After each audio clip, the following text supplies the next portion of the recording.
Welcome to my YouTube channel AC circle tech में आपका स्वागत है। आज का जो हमारा टॉपिक है ये सिंगल फेज ट्रांसफार्मर का टॉपिक है। यहाँ पे हम क्या चेक करेंगे, एलटी साइड और एचटी साइड। ठीक है, लो टेंशन और हाई टेंशन लाइन कौन सी है हमारा, मतलब कि एचटी कौन सी है और एलटी साइड कौन सी है, ये चेक करेंगे इसमें। तो सबसे पहले ये हमारे पास एक सिंगल फेज ट्रांसफार्मर है, तो चेक करने का तरीका क्या है, इसके पास एक ऑटो ट्रांसफार्मर भी होना चाहिए। तो ये हमारे पास इसको डिमर भी बोला जाता है और ऑटो ट्रांसफार्मर भी बोला जाता है, इसको वेरिएक भी बोला जाता है, इसको हिंदी में इसको वेरिएक भी बोलते हैं। अब यहाँ पे देखोगे तो आप इसके अंदर इस तरीके का स्ट्रक्चर होता है। अब ये ट्रांसफार्मर होता है, ये एक ट्रांसफार्मर कम कैपेसिटी का ट्रांसफार्मर है। ये आप देखोगे तो ये इसका कवर है। ट्रांसफार्म इसको नहीं बोला जाता है, ये तो बॉडी है इसकी, जो अंदर है इसके मेन अंदर जो है इसको बोला जाता है ट्रांसफार्मर। तो यहाँ पे ये जो आप देखोगे तो ये एयर के लिए, हवा के लिए ये खांचे बनाए गए हैं, जिससे कि ये क्या करेगा, जब हम क्या करेंगे इसके अंदर सप्लाई देंगे तो सप्लाई होने के कारण क्या होगा, हीट प्रोड्यूस होगी। हीट प्रोड्यूस होने के कारण क्या होगा, इसमें आपके लॉसेस पैदा होंगे। कौन से? कॉपर लॉसेस पैदा होंगे, आयरन लॉस पैदा होंगे, कॉपर लॉस पैदा होंगे।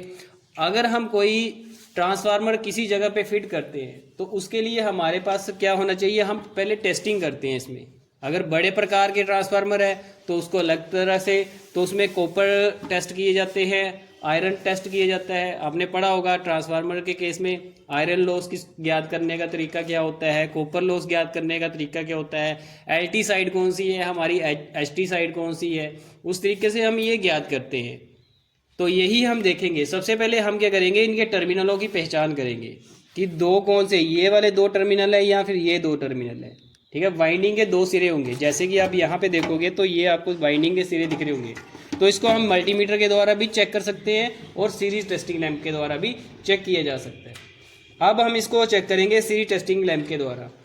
तो पहले हम टेस्ट करेंगे सीरीज टेस्टिंग लैंप। तो ये आपका ग्लो हो रहा है, सीरीज टेस्टिंग लैंप अच्छे से चल रहा है, ये वर्क कर रहा है। अब यहाँ पे हम क्या करेंगे, जैसे यहाँ पे लगा के देखे टर्मिनल, कोई लैंप ग्लो नहीं कर रहा है। ठीक है, यहाँ पे लगा के देखा, लैंप ग्लो नहीं कर रहा है। ठीक है, अब इसको क्या करेंगे, इस डायरेक्शन में चेक करेंगे। ये ब्लैक और ब्लैक वाले टर्मिनल आपस में ग्लो कर रहे हैं, मतलब कि ये एक वायर है, मतलब कि एक साइड है, ट्रांसफार्मर की एक साइड है। और इसी तरीके से हम दूसरी साइड चेक करेंगे तो ये हमारी ट्रांसफार्मर की दूसरी साइड है। अब लैंप की रोशनी से भी आपको दिख रहा होगा कुछ, तो रोशनी से पता चल रहा है, ये देखो डार्क ग्लो हो रहा है, और यहाँ पे देखो ये कम ग्लो हो रहा है। ठीक है, ब्राइट ग्लो हो रहा है ये। तो इससे भी हम वाइंडिंग का पता लगा सकते हैं। अब हम यहाँ पे एचटी और एलटी साइड देखेंगे। तो सबसे पहले हम इसके कनेक्शन करेंगे, तो पहले कनेक्शन करते हैं, फिर उसके बाद मैं आपको बताता हूँ इसके ऊपर। अब इसके कनेक्शन नॉर्मल तरीके से किए जा सकते हैं। यहाँ पे ये हमारे पास एक बोर्ड है, इलेक्ट्रिकल बोर्ड। यहाँ से हमने वायर, ये जो डीमर है आपका, ठीक है, ऑटो ट्रांसफार्मर की वायर है, यहाँ से इसको कनेक्ट किया हुआ है। यहाँ पे देखो इसके दो टर्मिनल है आउटपुट निकालने के लिए। अब यहाँ से ये जो टर्मिनल गए हुए हैं हमारे ट्रांसफार्मर में, हमने प्राइमरी साइड दे दी है इसको, ट्रांसफार्मर की प्राइमरी साइड में। अब यहाँ पे इसकी वोल्टेज चेक करेंगे। ठीक है, वोल्टेज चेक करने के लिए हम इसको सेटअप करेंगे मल्टीमीटर को 200 वोल्टेज के ऊपर। फिर इसकी धीरे धीरे रेंज बढ़ाएंगे, फिर हम चेक करेंगे इसकी इस साइड भी, फिर उस साइड, दूसरी साइड, प्राइमरी साइड पहले वोल्टेज चेक करेंगे, फिर हम सेकेंडरी साइड चेक करेंगे। ठीक है, तो यहाँ पे इस तरीके से हम सबसे पहले डिमर को देखते हैं वोल्टेज कितनी दे रहा है ये हमारा। तो ये अभी 0 वोल्टेज दे रहा है, क्योंकि ये 0 पे सेट है, ऑटो ट्रांसफार्मर 0 पे सेट है। जैसे ही इसको मैं क्या करता हूँ, बढ़ाता हूँ, जैसे ही इसको मैं बढ़ाता हूँ तो इसकी वोल्टेज बढ़ रही है। ठीक है, अब मान के चलो इसके ऊपर कितनी वोल्टेज है, 30 वोल्टेज। किस साइड?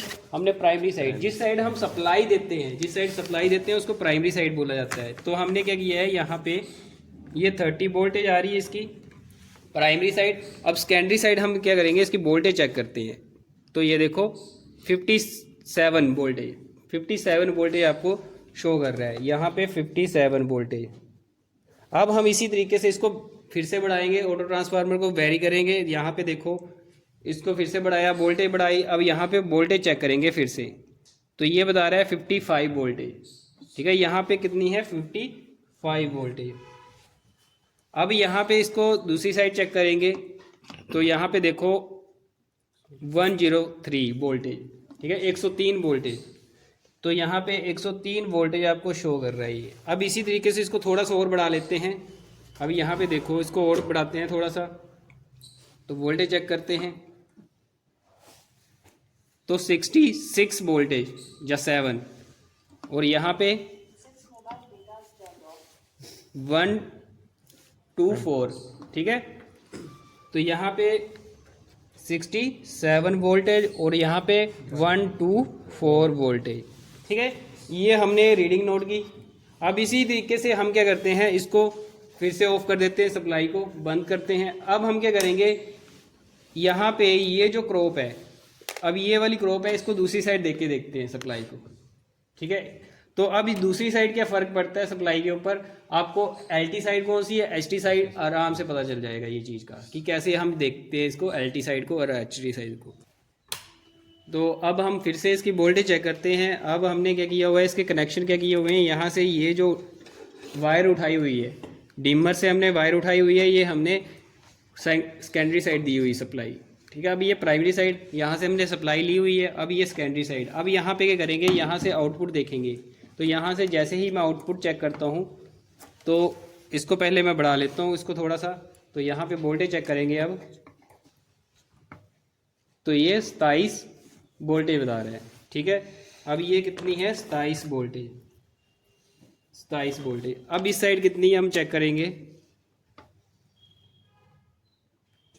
14 वोल्टेज, ठीक है। यहाँ पे 14 वोल्टेज आ रही है हमारे पास।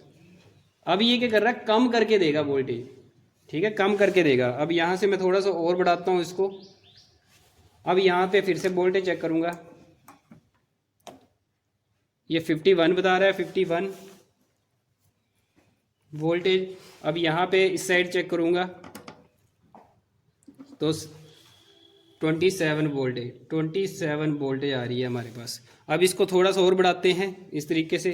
अब यहाँ पे चेक करते हैं 68 वोल्टेज, 68 वोल्टेज। अब यहाँ पे चेक करते हैं 36 वोल्टेज, 36 वोल्टेज आ रही है आपके पास। अब ये 3 रीडिंग है हमारे पास, ये भी होगी। अब यहाँ पे हम ये देखते हैं, अब यहाँ पे चेक करते हैं हम। अब यहाँ पे देखो, ये नोटबुक चेक करना। अब यहाँ पे जैसे ही हमने सप्लाई दी हुई थी, अब यहाँ पे सबसे पहले हमने पहले कहाँ दी हुआ सप्लाई, इसको यहाँ पे सप्लाई दी हुई थी, दूसरी साइड हम चेक कर रहे थे, ठीक है, लोड की साइड हम चेक कर रहे थे। तो यहाँ पे जैसे ही हमने 30 वोल्टेज सप्लाई दी, तो ये निकाल रहा था 57 वोल्टेज, ठीक है। मतलब कि ये अप कर रहा था, मतलब कि 30 वोल्टेज को 57 वोल्टेज बना रहा था। फिर हमने क्या किया, 55 वोल्टेज दी, तो इसने हमें 130 वोल्टेज, 103 वोल्टेज निकाल कर दी हमें। उसके बाद 67 वोल्टेज को 124 वोल्टेज में इसको कन्वर्ट किया इसने, ठीक है, बढ़ा के दिया। अब यहाँ पे अब हमने इस साइड वोल्टेज दी हमने, सेकंड जब हमने सप्लाई चेंज की, दूसरी साइड इसके प्राइमरी बनाया, तो हमने क्या किया, तो यहाँ से 27 वोल्टेज दी और यहाँ से 14 वोल्टेज हमारी आउटपुट निकली। 14 वोल्टेज मतलब कि अब गिरा रहा है, अब कम कर रहा है। अब यहाँ पे 27 दे रहे हैं और ये 14 वोल्टेज निकाल रहा है। अब यहाँ पे 51 तो 27 वोल्टेज दे रहा है। अब 68 36 वोल्टेज दे रहा है। समझाई बात। अब यहाँ पे इससे क्या पता चलता है कि ये जो है हमारी कौन सी, LT साइड, ठीक है, LT साइड है। ये वोल्टेज क्या कर रहा है, ये कम है, बढ़ा के दे रहा है। जब हमने दूसरी साइड सप्लाई दी तो ये 27 वोल्टेज है, इसको क्या कर रहा है, कम कर रहा है, मतलब 14 वोल्टेज दे रहा है, ठीक है। फिर हमने क्या किया, इस साइड दी सप्लाई, तो 55 दे रहा था, उस टाइम 103 वोल्टेज निकाल रहा था। और जब हमने इसकी सेकेंडरी साइड सप्लाई दी तो 51 वोल्टेज निकाल रहा था, मतलब कि 51 वोल्टेज निकाल रहा था और कम करके हमें 27 वोल्टेज दे रहा था ये, समझे। अब यहाँ पे ये कौन सी लाइन है, HT लाइन, ठीक है, HT साइड, ये हमारी HT साइड और ये हमारी LT साइड। इसी तरीके से हम क्या करते हैं, इसके जो हमारी LT साइड और HT साइड की वेरिफिकेशन की जाती है यहाँ पे टर्मिनल के ऊपर, तो ये इस तरीके से वेरिफिकेशन की जाती है इसकी, LT साइड कौन सी है और HT साइड कौन सी है। अगर हमें क्या इसके बीच में और क्या चेक कर सकते हैं, इसके बीच में ट्रांसफार्मर को कहीं लगाने के लिए ऑयल टेस्टिंग की जाती है इसकी। अगर बड़ा ट्रांसफार्मर है उसमें ऑयल होता है इसके बीच में, तो ऑयल क्या होता है, इसके बीच में भरा होता है, ट्रांसफार्मर के बीच में अंदर देखोगे तो इसके बीच में ऑयल भरा जाता है, तो ऑयल की भी टेस्टिंग की जाती है। तो ऑयल एक इंसुलेटेड पदार्थ है, इंसुलेटेड मटेरियल है, ठीक है, तो उसकी भी टेस्टिंग की जाती है। और इसके ऊपर कॉपर लॉस चेक किए जाते हैं, कॉपर लॉस कितने होते हैं, कितने होने चाहिए, ये इसके ऊपर देखे जाते हैं। फिर आयरन लॉस इसके ऊपर देखे जाते हैं कि आयरन लॉस कितने होने चाहिए, कितने होते हैं इसके बीच में, ये तब हम क्या करते हैं, कहीं पे इसको सेटअप करते हैं ट्रांसफार्मर को। तो ये सारे के सारे लॉसेस वगैरह ज्ञात करके तभी हम एक ट्रांसफार्मर को कहीं पे सेटअप करते हैं। तो अगर हमारी वीडियो आपको अच्छी लग रही होगी तो हमारा चैनल सब्सक्राइब करें, लाइक करें और बेल आइकन को ऑन करें।